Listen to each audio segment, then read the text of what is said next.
क्रांतिकारी सलाम आप सभी साथियों को। मेरा नाम क्रांति है और आप देख रहे हैं विजडम डीएलएड क्लासेस। आज की इस क्लास में हम आपका इंग्लिश विषय का 2023 का प्रश्न पत्र का संपूर्ण हल कराने जा रहे हैं। हम इसमें आपकी एक सीरीज चलाने जा रहे हैं जिसमें हम आपके पिछले 5 साल के प्रश्न पत्रों का सॉल्यूशन कराएंगे, जिससे आपकी तैयारी और मजबूत हो सके और आप 25 में से 25 ला सके। उसकी जिम्मेदारी विजडम डीएलएड क्लास ने उठाई है, तो आपकी परीक्षा की दृष्टि से अत्यंत महत्वपूर्ण होने जा रहा है। तो बिना किसी देरी के वीडियो को प्रारंभ करते हैं। जैसा कि आप स्क्रीन पर देख पा रहे हैं कि 2023 का प्रश्न पत्र है। सबसे पहले क्वेश्चन पर नजर डालेंगे।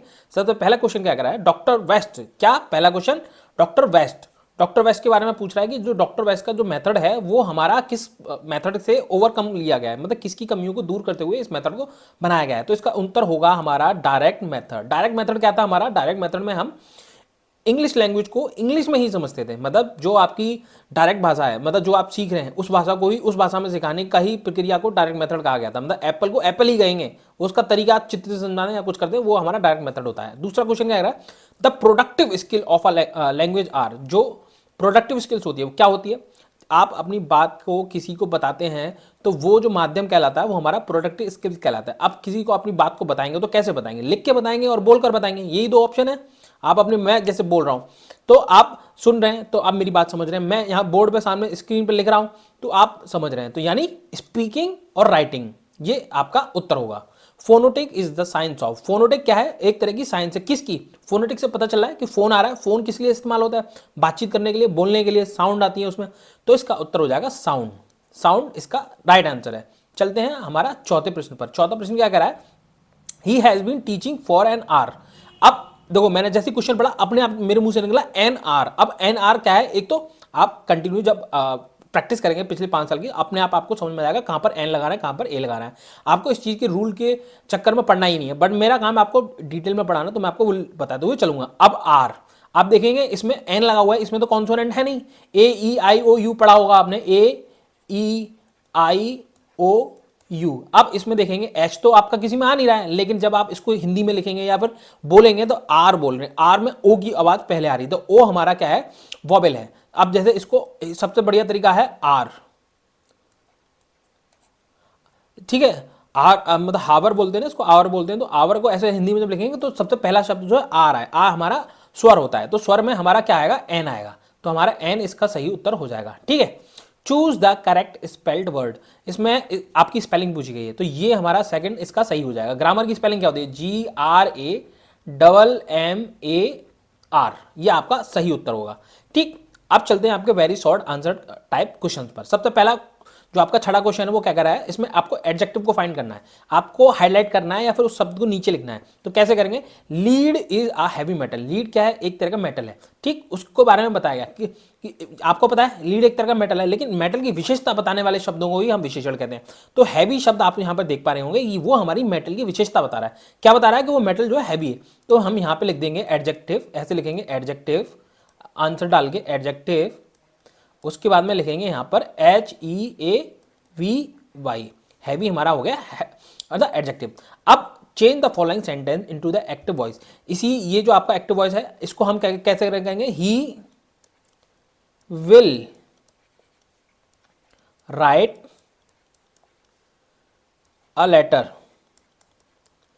ये आपका पैसिव वॉइस हो गया। आप यहां पे डालेंगे पैसिव वॉइस, ऐसे हेडिंग डालेंगे पैसिव वॉइस और एरो बना के डाल देंगे, he will write a letter, ये आपका पैसिव वॉइस में कन्वर्ट हो जाएगा। क्या है, a letter will be written by him. इसको जब हम पैसिव वॉइस में लिखेंगे तो पैसिव वॉइस डाला, नीचे लिख दिया हमने यहाँ पे he will write a letter. इस तरह से हम आपके क्वेश्चन करेंगे। अब ये हमने स्क्रीन पर आपको सारे क्वेश्चन देख रहे होंगे, इसका मैंने डिटेल सॉल्यूशन आगे कराया हुआ है। हम सीधा वहां पर चलते हैं, जिससे आपको कोई भी डाउट होगा वहां पे और डिटेल में समझ में आ जाएगा। ठीक है, आप जैसे क्वेश्चन पे मैं यहाँ पे कुछ कुछ चीजें हैं वो आपको मैं बता दे रहा हूँ। फिर फिल इन द ब्लैंक्स में क्या कह रहा है कि सुटेबल आर्टिकल, यूनिवर्सिटी आ रहा है। अब जैसे यूनिवर्सिटी की साउंड क्या हो रही है, यू, यूनिवर्सिटी, यूनिवर्सिटी। ठीक है, अब यूनिवर्सिटी में देखो आप, या यू जो है कॉन्सोनेंट है, वोवल नहीं है, तो इसमें ए आएगा। He teaches in a university. ठीक है, fill in the blanks with a superlative degree. अब इसमें आपको सुपरलेटिव डिग्री का प्रयोग करना है। सुपरलेटिव क्या है कि जो भी उस चीज है उसको एक ऊंचाई पे पहुंचाना, वो आपका सुपरलेटिव डिग्री हो जाता है। कुछ अब क्वेश्चन पढ़ते हैं, mount Everest is peak of the Himalayans, क्या आएगा, क्या mount Everest is the mount Everest is the क्या क्या आ सकता है यहाँ पे, क्या आ सकता है, देख सोचो सोचो सोचो सोचो, हाईएस्ट, देखो यहाँ पे mount Everest is the highest peak of the Himalayas. आई सब आपको समझ में आया? जैसे मैंने 2-3 बार पढ़ा मेरे दिमाग में क्लिक हुआ, क्या mount Everest is the highest peak of the, highest यहाँ पे लिख देंगे, यहाँ पे हाईएस्ट, HIGHT, हाईएस्ट, ठीक। और उसके बाद में 8वां क्वेश्चन क्या कह रहा है, change the following sentence into the past continuous tense. अब देखो पास्ट कंटिन्यूअस टेंस जो होता है उसमें आपको पता है कि वाज, वर के साथ में आपका, वर्ब के साथ में आपका ING आता है, आपको पता है। अब इसको चेंज करेंगे तो कैसा आएगा, यू वर स्पोक की जगह स्पीकिंग, ये आपका पास्ट कंटिन्यूअस टेंस में कन्वर्ट हो गया। अब इसी प्रकार मैंने आपके सारे क्वेश्चन मैंने आपको डिटेल में आपको यहाँ पे बता दिए। अब हम चलते हैं जहाँ पे मैंने PPT बनाई हुई है, जिससे आपका कोई भी चीज़ समझने में दिक्कत ना हो। और ये जो आपको PPT चाहिए वो आपको टेलीग्राम चैनल पर मिल जाएगी। टेलीग्राम चैनल जो हमारा है, नीचे डिस्क्रिप्शन में आपको उसकी लिंक मिल जाएगी, वहाँ पे जा सकते हैं। और नीचे हमारा व्हाट्सएप ग्रुप भी है, वहाँ पर हम अपने जो नोट्स हैं इंग्लिश के वो भी हमने शेयर किया हुआ है। हमारी इंग्लिश की प्लेलिस्ट भी बनी हुई है, वहाँ पर आप जाएंगे तो आपको इंग्लिश के सारे चैप्टर्स आपको तरीके से पढ़ाए हुए भी मिलेंगे, ठीक है। चलिए हम चलते हैं सीधे जो PPT मैंने आपको तैयार की हुई है आपको पढ़ाने के लिए, जिसमें मैंने सब कुछ लिया हुआ है। जैसे मैंने आपको 6ठा 7वां 8वां ये मैंने बता दिया आपको कि lead is a heavy metal, आपका हैवी जो है इसमें adjective. He will write a letter, आपका पैसिव वॉइस में कन्वर्ट हो जाएगा। ए यूनिवर्सिटी, यूनिवर्सिटी में यू जो है हमारा जो साउंड कर रहा है किसका, कॉन्सोनेंट का, ठीक है, व्यंजन है वो, इसलिए ए आएगा। आर्टिकल यूज मैंने आपको डिटेल में यहाँ पे भी समझा दिया कि the word university start with the consonant sound, ठीक है। ये कॉन्सोनेंट साउंड की वजह से ये आपका यहाँ पे जो आर्टिकल है आपका वो ए इसमें प्रयोग होगा, ना कि एन अगर प्रयोग करेंगे तो आपका गलत हो जाएगा, ठीक। 8वां मैंने बता दिया था। अब आपको जो 9वां था, 9वां में आपका, ठीक, the mount Everest is the peak of the Himalaya. अब यहाँ पे देखो दोनों चीजें हो सकती हैं। मैंने आपको बताया माउंट एवरेस्ट इज द, इसमें क्योंकि इसमें सुपरलेटिव डिग्री की बात करी गई, जबकि मैंने यहाँ पे आर्टिकल का प्रयोग किया हुआ है, ठीक है। तो यहाँ पे शायद मैं लिखने में गलती हो गई है, या फिर जो मेरा टाइप राइटर है जो मैंने उसको बोला है उसने शायद कुछ गलती कर दी है। यहाँ पे mount Everest is the highest peak of the Himalayas, यहाँ पे हाईएस्ट आएगा, ठीक है। यहाँ पे HIGH, highest peak of the Himalayas, ठीक है। You change the following sentence into the past continuous tense. मैंने आपको बताया यू वर स्पीकिंग, ठीक है। मैंने आपको वाज, वर्ब के साथ, आपकी वर्ब के साथ आपका, वर्ब की फर्स्ट फॉर्म के साथ में ING, ठीक है, वर्ब के फर्स्ट फॉर्म के साथ आपका ING, यू वर स्पीकिंग, ठीक।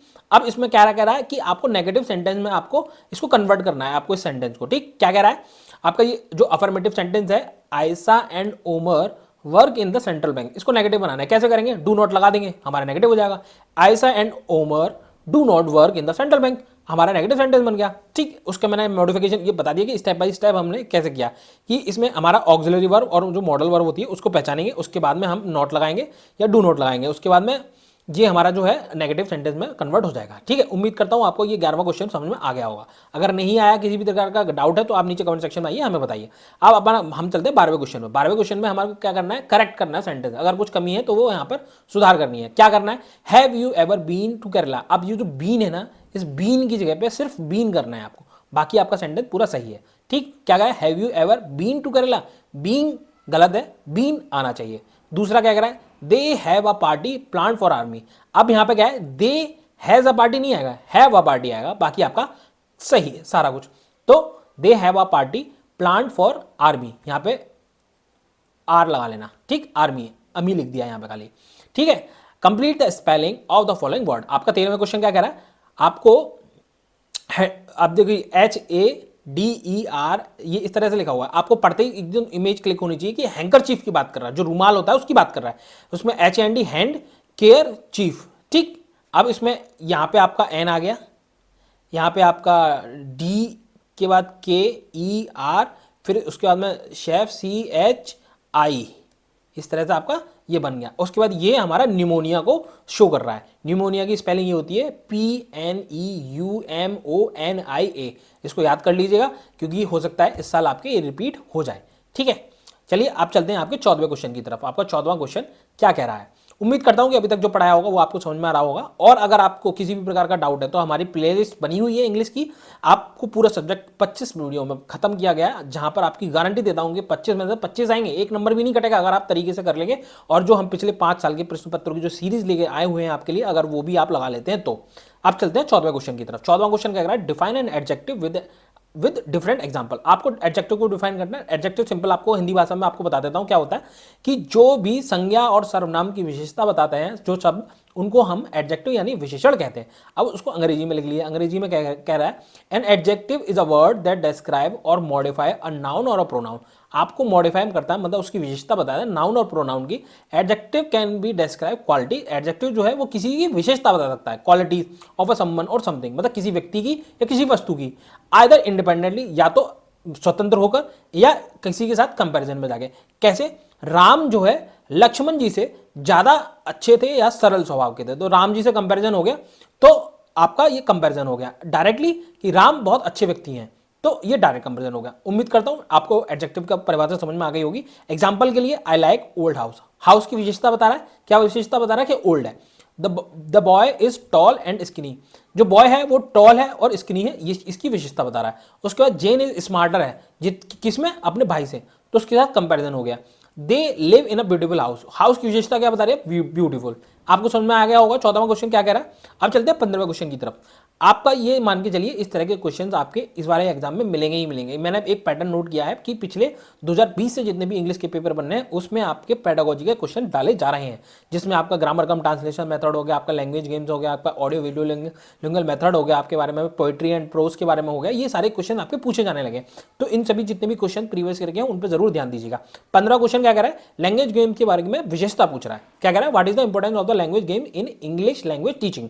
ठीक, लैंग्वेज गेम में सबसे पहला क्या होता है, देखो हिंदी में पढ़ते हैं फिर इंग्लिश पे चलेंगे। अंग्रेजी को सही तरीके से सीखने के लिए कुछ खेल उपलब्ध कराए जाते हैं जिन्हें भाषा खेल कहा जाता है। ठीक है, टू लर्न द इंग्लिश, मतलब एक भाषा है इंग्लिश को, उसको सीखने के लिए कुछ गेम्स को हम प्रयोग करते हैं जिससे हमारी जो भाषा सीखने की प्रवृत्ति है वो अच्छी होती है, उसी को हमने लैंग्वेज गेम्स कहा है। ठीक है, अब चलते हैं इसके जो इंपॉर्टेंस है, इंपॉर्टेंस क्या है, विशेषता क्या है। विशेषता क्या है, language games play very important role in learning. जो आपकी अधिगम है, अधिगम में आपका जो लैंग्वेज गेम है वो बहुत ही महत्वपूर्ण भूमिका निभाता है। ये आपका पहला तो महत्व हो गया। दूसरा, it is necessary to make teaching learning process enjoyable, interesting and easy. आपको जब बच्चों को पढ़ाएंगे आप, तो आपका जो मेथड होना चाहिए, जो आपका वो इंटरेस्टिंग होना चाहिए, इंजॉयबल होना चाहिए और थोड़ा सरल होना चाहिए, जिससे बच्चों की उसके अंदर रुचि जागृत हो और जिससे बच्चे एक्टिव रहें। ये आपकी दूसरी विशेषता हो गई। तीसरी विशेषता क्या कह रही है, the learner understand better when they are active. देखो, जब आप किसी क्लास में गेम्स करा रहे होंगे, बच्चों को गेम के मेथड से सिखा रहे होंगे, तो बच्चा उसमें ज़्यादा एक्टिव रहेगा क्योंकि उसमें उत्साह, उसकी एनर्जी हाई हो जाती है।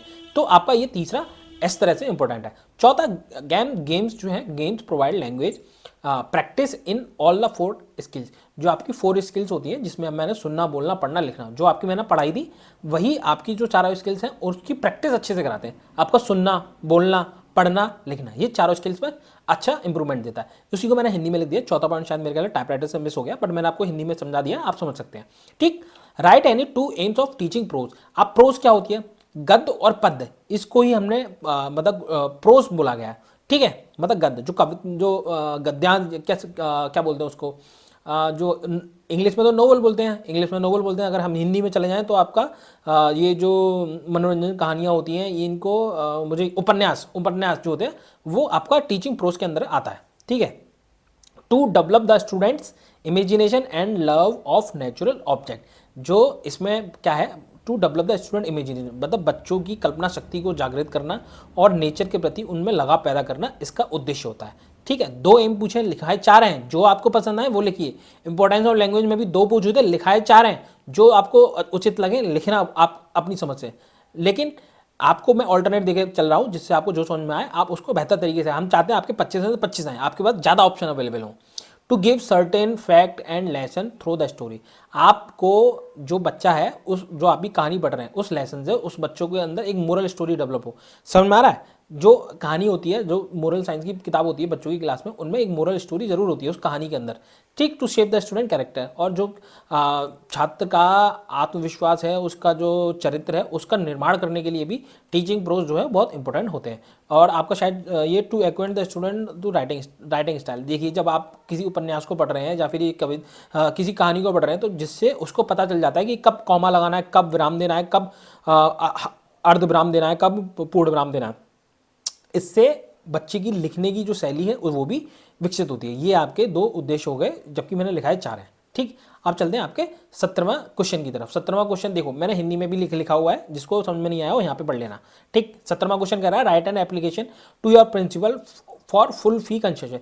आपको पूरी फीस कंसेशन के लिए एक पत्र लिखना है, उसके बारे में आपको 2 नंबर मिलेंगे। अब क्या करना है, सबसे पहले यहाँ पे कोई भी एड्रेस अपना डाल देना, जहाँ पर यहाँ पे जो आएगा वो आपका जो स्कूल है उसका एड्रेस आएगा। उसके बाद में आपको ये आपका जो जो जो भेज रहा है, मतलब फ्रॉम मेरी तरफ से जा रहा है, वहाँ पे आपका एड्रेस आ गया, स्कूल का address, to principal Bharatiya Vidya Bhavan public school, आपके सामने स्क्रीन पर कि द प्रिंसिपल भारतीय भवन पब्लिक स्कूल फिल्म नगर जुबली जो है दे रखा है, ये डालेंगे। और उसके बाद में हम चलेंगे अपने मेन कंटेंट पर। ये आपको बस इतना समझ में आ गया, ये आपकी काम की चीज़ है। यहाँ से लेके ये जो आप सामने स्क्रीन पर देख रहे हैं, ये आपका ये काम यहाँ से लेके यहाँ तक का, ये आपका काम का चीज़ है।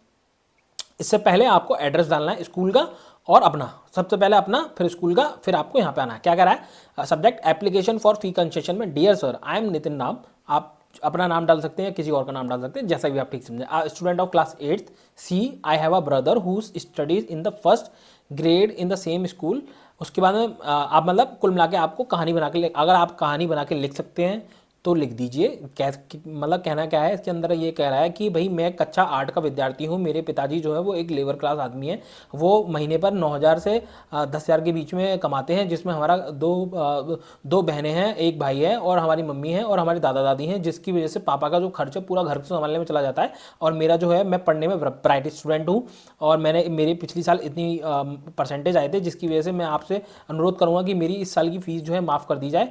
और मैं इसके बाद आश्वासन देता हूं कि मैं अच्छे मार्क्स लेके आऊंगा और स्कूल का नाम रोशन करूंगा। इस तरह से आप अपना लिख सकते हैं। और लास्ट में अपनी स्टूडेंट आईडी कार्ड, और जो आईडी का आपका आधार कार्ड होता है या जो भी आपका है, वो आप अपने यहाँ पर लिख सकते हैं। ये आपको समझ में आ गया होगा, ठीक है। एक ये एप्लीकेशन लिख सकते हैं। एक आप अपने छोटे भाई के लिए भी कंसेशन के तौर पर लिख सकते हैं कि my father is a daily veg labour and his monthly income is around 7,000 to 9,000. It has become very difficult to pay the fees for both of us, and I wanted to know if there is any way my brother and I could avail of a full fee concession. I have always scored good grade and I do not want anything to stop my education. I would like to know if there are any scholarship that I can apply for that would cover the entire expense of my education.